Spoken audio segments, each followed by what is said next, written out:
Russia claims to have used hypersonic missiles in the war in Ukraine, marking the first battle use of a weapon of this kind.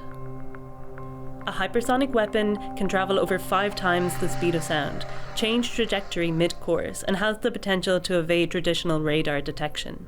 On March 18th, the strike was against underground weapon storage in Ivano-Frankovsk region in western Ukraine. And on March 19th, the strike was against fuel storage in central Ukraine near Nikolaev region.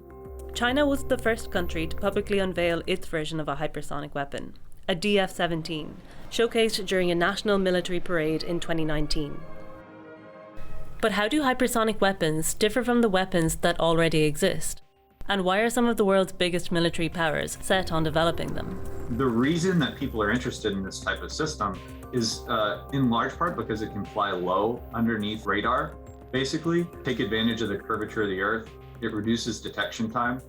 There's a big difference between what we would call a ballistic missile, which in some respects is a hypersonic weapon, and the new hypersonic missiles that are being developed now. Ballistic missiles, they get fired very, very high up into space, out beyond orbit, on a parabolic arc, and then they come down in a predictable spot. You can almost think about it like firing a cannon or throwing a rock. It's going to just follow that same type of path. We have our entire defense network set up to track these things as they go up into space, and we can predict where they go. When we talk about these newer hypersonic missiles, what's different about them is that they are designed to fly low in the atmosphere for an extended period of time, which makes it more difficult to detect these with traditional radar systems, but also their target destination, their trajectory and their path is much more difficult to predict, especially if they are maneuverable. So that is very concerning for a lot of world leaders because it will decrease significantly response time if one of these weapons is fired, which can create a lot of instability and put people into positions where they have to make a very hard decision very fast. So why is Russia resorting to using hypersonic weapons in Ukraine?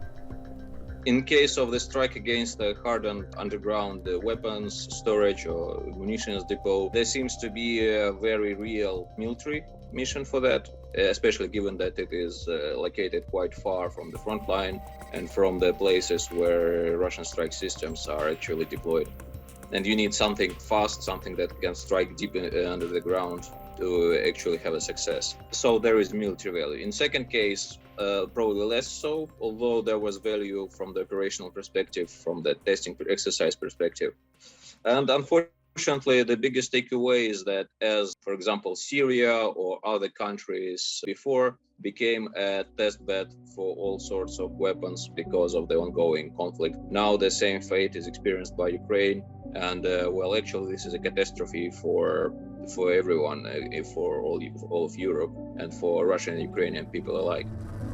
Now, some experts are calling the drive to acquire this type of weapon a new kind of arms race. Our own pursuit of hypersonic capabilities is real, it's tangible, and we are absolutely working towards being able to develop that capability. Будем и дальше развивать перспективные системы вооружений, включая гиперзвуковые и основанные на новых физических принципах. 美国发展高超音速武器，意欲何为？又是出于什么理由担心别的国家呢？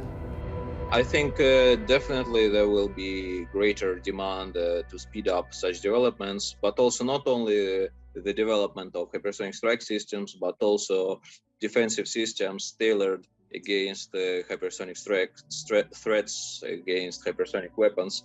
And actually,